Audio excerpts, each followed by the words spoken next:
воспоминания, допустим, и так далее, это догладцам, то есть то, что в сердце находится. Кстати, вот этот мотив, он очень древний.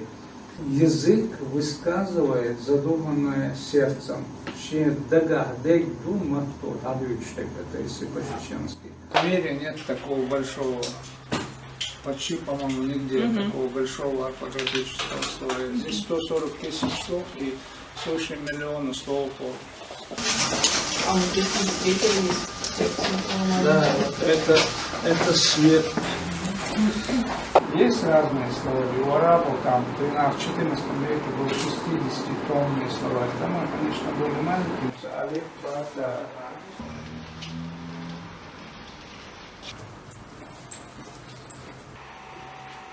Чеченский язык является одним из древнейших языков не только нашей страны.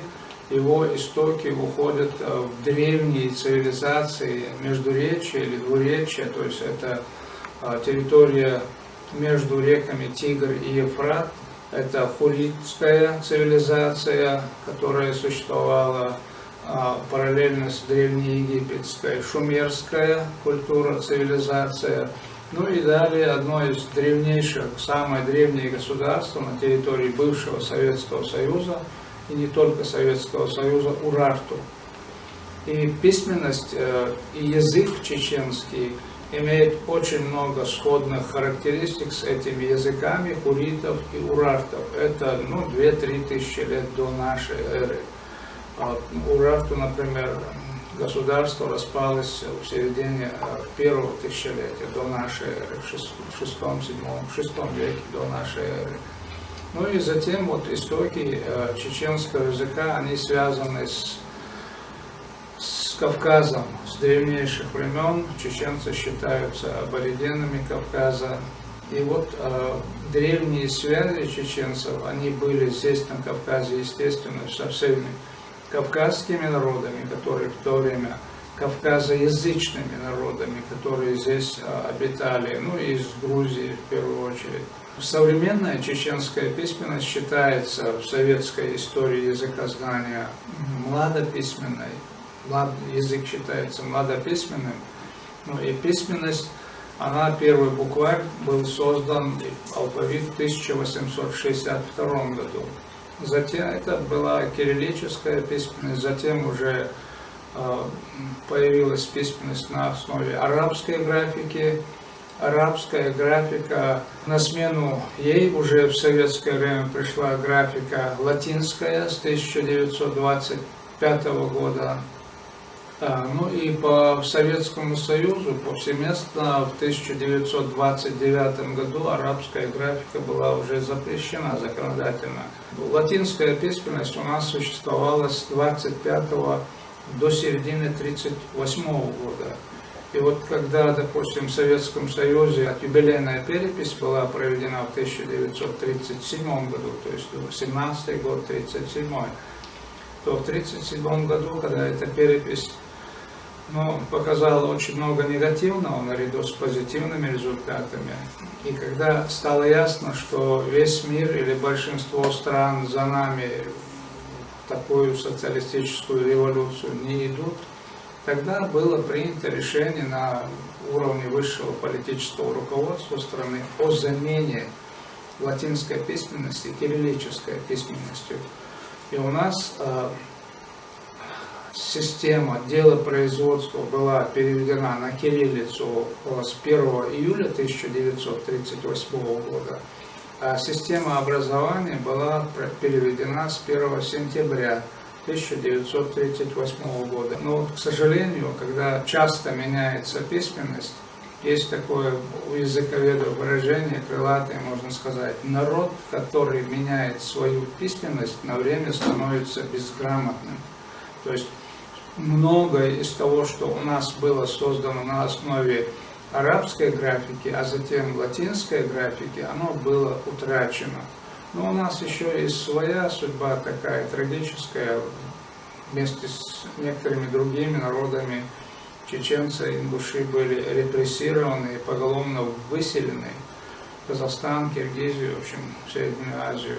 И после этого тоже вот та культура письменная, которая была создана на основе и арабской, и латинской, да и русской уже графики, она была, в принципе, вот, уничтожена и литература, и многие другие письменные произведения.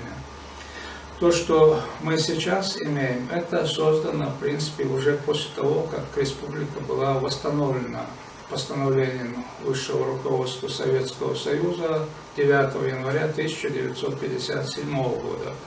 И вот с тех пор этот рост культуры, развитие литературы, образования, преподавание родного языка в школах, значит, вот этот процесс у нас продолжается. Сейчас этот год объявлен годом чеченского языка, 2023 год, это решением главы Чеченской Республики Рамзана Ахмадовича Кадырова. Ну и надо сказать, что и по линии Всемирной организации ЮНЕСКО десятилетие с 2022 по 2032 год тоже объявлено десятилетием языков коренных народов мира.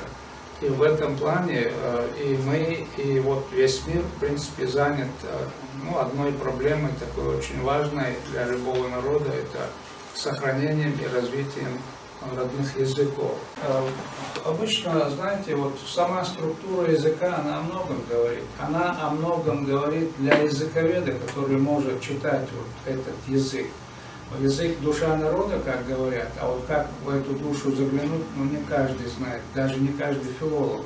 Но не к тому, что именно я это знаю. Вот, допустим, у русских есть такая шутка: не приходит умная мысль в голову, может быть, она боится одиночества, а у чеченцев совсем не так. У чеченцев считается, вот мысль не приходит в сердце. И когда мы говорим, а почему, вот, допустим, я тебя просил передать там какую-то весть кому-то, а ты не передал, он говорит, да у меня и на сердце этого нет, что он догадается, у меня на сердце этого не было, мне и на сердце не пришло. Воспоминания, допустим, и так далее, это догладцам, то есть то, что в сердце находится. Кстати, вот этот мотив, он очень древний. Вот голова, она позже стала центром, считаться центром человека, так? То есть самой разумной частью. А у древних народов, например, у египтян древних, египтяне это не арабы, это они уже вымерли в V веке нашей эры. То есть они растворились, перешли на другой язык. У них было такое же выражение, вот, язык высказывает задуманное сердцем. Это если по-чеченски.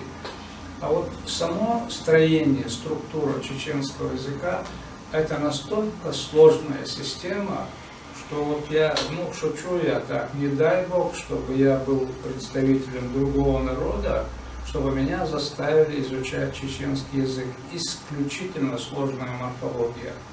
Значит, богатство времен глагола, катастрофическое богатство, так сказать, для того, кто изучает, не являясь этническим чеченцем. Падежная система, до 20 падежных форм в чеченском языке. Система наклонений, модальностей и так далее, сам черт ногу сломит, как говорится. И вот в чеченском языке один глагол может иметь в разных сочетаниях с приставками и так далее до 4000 форм. И я, вот, будучи студентом, часто слышал, что чеченский язык не имеет богатого синтаксиса, и раз нет богатого синтаксиса, значит язык недоразвит. А вот уже в возрасте я много чего прошел. И сейчас я знаю, что синтаксис развивается в тех языках, где недостаточно морфологических средств для передачи информации. Основное назначение языка – это обмен информацией, передача и восприятие. Поэтому чеченская морфология, она настолько сложна, что это, диву даешься, да? И вот тот словарь, который стоит за нами, 10-томный, мы вот когда там при составлении его находили глагол пропущенный, для нас это была катастрофа, потому что переплет был уже расписан на какой-то объем страниц, а один глагол занимал несколько страниц. Чтобы добавить 3-4 глагола, это была проблема вместить его в этот словарь. Поэтому исключительно богатая, разветвленная морфология. Нам говорили, гипотаксис не развит в чеченском, то есть это система сложно подчиненных предложений. То, что, допустим, в русском языке передается сложно подчиненным предложением, в чеченском передается какой-то одной обстоятельственной формой глагола. И необходимости в этом гипотаксисе у чеченского языка в принципе не было. Поэтому с этой точки зрения очень много еще предстоит исследовать. А что касается словарного состава чеченского языка, то у нас достаточно много заимствований из тюркских языков, из арабского языка, из иранских языков, из грузинского. Не очень много, но это древнейшие заимствования. У нас есть параллели вместе. И вот конец 19-го, даже не 19-го, а советский период с 17-го года, когда у нас активно, как и во всей стране, пошел процесс ликвидации безграмотности, открытие пунктов ликвидации безграмотности, школ и так далее, то есть появление латинской и потом кириллической письменности, и там язык хлынул огромный поток заимствований из русского языка и через русский язык европейских слов. И в самом русском языке, допустим, вся спортивная терминология она английского происхождения, вся медицинская из латыни, вся техническая из немецкого, там морская из голландского и так далее. И вот в чеченском тоже эти пласты, футбол, баскетбол, волейбол, хэндбол, гандбол, все это тоже перевалило к нам. И в словаре Мациева, изданном в 1961 году, там около 20 тысяч слов. Из этих 20 тысяч слов 5 тысяч слов были заимствованы только лишь в советский период из русского языка и через русский язык. Сейчас у нас идет активный процесс увеличения заимствований как и в русском, из английского языка. К сожалению, в русском их воспринимают не очень обдуманно, потому что они вытесняют русские слова, очень хорошие слова они вытесняют. Фейк, пранк, какая необходимость у них была в русском языке. Поэтому вот этот процесс засорения русского языка, он когда-то будет оценен по достоинству. Эти словечки, извините, они уйдут из русского, потому что и русский язык и сам по себе очень богатый язык. И в чеченском такие-то слова мы не заимствуем, а вот в течение 2-3 последних десятилетий чеченский язык, в их чеченский язык из английского через посредство русского пришло около 1000 слов.